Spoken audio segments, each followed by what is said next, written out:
তোমার ভাগ্যে কি আছে যেটা পড়বে সেটা দিয়ে তোমায় তুলে নিতে হবে। দেখা যাক রিম্পার ভাগ্যে কি আছে। হাতা তুলে নাও, তুমি বড় করে 1 হাতা পাবে। তুমি যত বুদ্ধি লাগিয়ে যত বেশি তুলে নিতে পারো, একবারই চান্স। তাহলে শুধু রাইসই খাও। এইবার কে আসবে?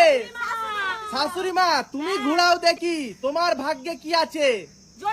জোরে করে ঘুরাও।